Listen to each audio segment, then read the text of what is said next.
Здраво, знам дека некои од идеите што ги предлагам овде можеби не се прифатливи или отфрлени како утописки, но од клучно значење е сите 8 милиарди луѓе да се соберат за да создадат трајна рамноправно споделена судбина за постигнување вечен мир, експоненцијален напредок и светски просперитет. Сигурен сум дека кога ќе се спроведе, сето тоа ќе биде добивка и без болка. До денес, во безброј војни во текот на илјадници години, загинале непроценливи луѓе и следната светска војна би можела да не збрише сите нас за секогаш. Некои примери докажуваат дека главните прашања може да се решат со обединет став. Во пандемијата COVID-19, многу нации помогнаа да се вакцинираат милиарди луѓе. Интернетот овозможи моментално ширење на информации низ светот. СФК се забранети од 1996 година бидејќи еродира озонската обвивка што не штити од рак на кожата. Парискиот договор има за цел да го ограничи порастот на глобалната температура на 1,5 над прединдустриските нивоа. Еврозоната излезе со заедничка евровалута и исто така ги отстрани границите во нивните земји, дозволувајќи им на граѓаните на тие земји слободно да патуваат и работат на секаде низ регионот. ЕУ ќе бара сите нови продадени автомобили да имаат нула емисија на К2 од 2035 година. Се прават напори во Африка, БРИКС, АСЕАН и Јужна Америка да излезат со заеднички валути поддржани со злато или некои други стоки за да се најде начин да не бидат санкционирани од страна на САД. Во моментов, светот има многу диктатори, демократии, еднопартиски правила, верски владетели, воени владетели, монархии, анархија итн.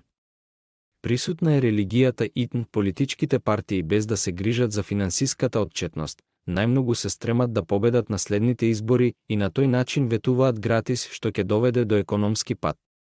Моќта корумпира, а апсолутната власт апсолутно корумпира. Јасно е дека со светот треба подобро да се управува.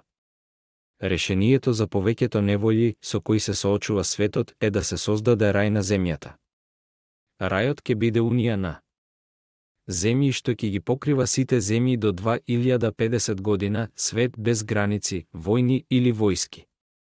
До тогаш може да го зголеми глобалниот БД за најмалку 5 пати. Само по долги, сериозни и конструктивни дебати меѓу сите земји, рајот ќе ги прифати најзрелите и најдобрите принципи на глобално ниво. Рајот ќе има владење на правото, без никаква дискриминација кон никого и општество кое е инклузивно. За да се заштити нивната етничка припадност, религија, демографија, јазици, култури итн, само по нивна дискреција кога која било поранешна земја издава виза за патување, престој или работа, може секое надворешно лице или ентитет да влезе во нивните области. 3 од глобалниот БДП, тоа е 3 трилиони долари годишно, се трошат во воени и борбени војни. Кога ќе има само еден нација и нема армии, сите такви потрошени пари може да се искористат за намалување на глобалното затоплување, елиминација на сиромаштијата, подобра инфраструктура, право на здравје, право на образование итн. Џефри Сакс пресметал дека светот потребни се само 175 милиарди американски долари за 20 години за да се стави крај на екстремната сиромаштија.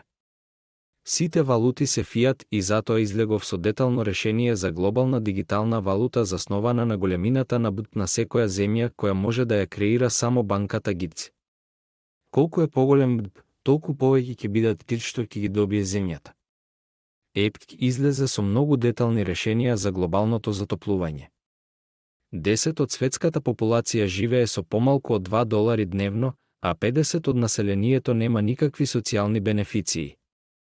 Во рајот, сите возрастни над 18 години ќе заработуваат минимум $5 дневно до 2050 година. Ниту едно лице помало од таа возраст не може да се натера да работи. Образованието до 18 години ќе биде задолжително.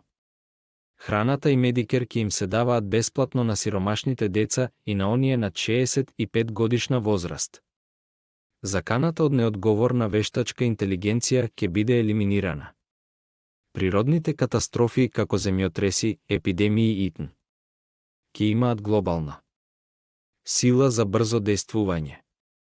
Гласањето ќе се врши онлайн со помош на паметни телефони со шифрирана база на податоци за да се спречат какви било манипулации. Рајот ќе има секуларна демократска република во која за секое големо прашање ќе расправаат сите, а потоа конечната одлука ќе ја донесат избраните представници кои ќе добијат задача да ја спроведе бирократијата. Сите политички партии ќе треба да дадат јасен план за тоа колку даноците ќе се соберат и како ќе се трошат без никакви претерувања за да можат сите гласачи да донесат информирани одлуки. Растенијата и животните ќе бидат вратени на нивоата што преовладуваа пред почетокот на индустриската револуција. Иновациите во различни области како што се квантните компјутери, земјоделството, ИТ, фармацевтските производи, искоренувањето на болестите, како и нуклеарната фузија која не создава радиоактивен отпад, ќе бидат енергично поттикнати. Ќе биде забрането ископување јаглен, нафта, газ итн. Како и возилата АИС. Ќе ги прифати највисоките зелени стандарди во производството на стоки и отстранувањето на отпадот. Ќе планира да постигне цели 100 нетонула на глобално ниво до 2050 година. Небото ќе донесе промени во банкарските и финансиските системи за да се развие робустен, еластичен систем кој нема да биде склон на дефект од која било причина, ниту да поддржува зомби ентитети. Оданочувањето ќе се заснова на трансакции и ќе се дебитира онлайн веднаш. Луѓето ќе бидат охрабрени да станат вегетаријанци или вегани. На граѓаните ќе им биде дозволено слободно да практикуваат каква било религија, вера, култура, практики што сакаат.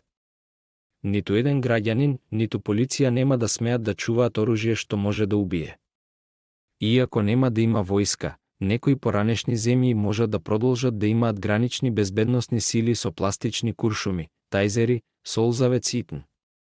Даноците од трансакциите собрани од сиромашните луѓе периодично ќе им се враќаат. Законите ќе се засноваат на најдобрите практики ширум светот и ќе бидат лесни за следење. Сите граѓански и кривични случаи мора да имаат јасни горни временски граници за пресуди. Луѓето мора да се плашат од последиците од кршењето на законите за општеството да биде мирно. Мора да има заеднички кривични и граѓански правила за сите.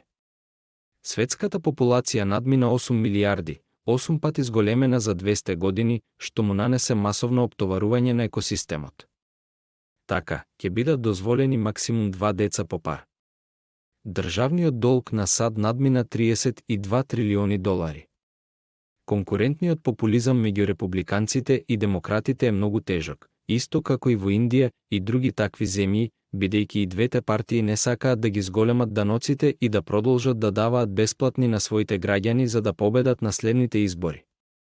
Обновливите извори како сончевата енергија, хидрото, енергијата на ветерот, како и нуклеарната фузија ќе бидат охрабрени да ги заменат сите фосилни горива до 2050 година, ако не и порано. Биогоривата како етанолот ќе бидат охрабрени во голема мера. Сите граѓани мора да имаат единствена биометриска идентификација како Ахар од Индија, да имаат банкарски сметки цврсто поврзани со нивните мобилни броеви. Сите сем картички ќе се издаваат само по биометриска автентикација во живо на лице. Златото брзо ќе ја изгуби важноста како складирање на богатство. До 2025 година целиот концепт треба темелно да се дебатира, детално да се подготви и да се пласира на глобално ниво за да може да се купи од целиот свет, така што на сите им е јасно за долгорочните придобивки и ќе го прифатат со цело срце. Фискалниот дефицит и инфлацијата ќе бидат нула. На банките нема да им биде дозволено да позајмуваат за шпекулативни цели како што беше мандатот до почетокот на 1990-тите. Тоа ќе биде економија на слободен пазар.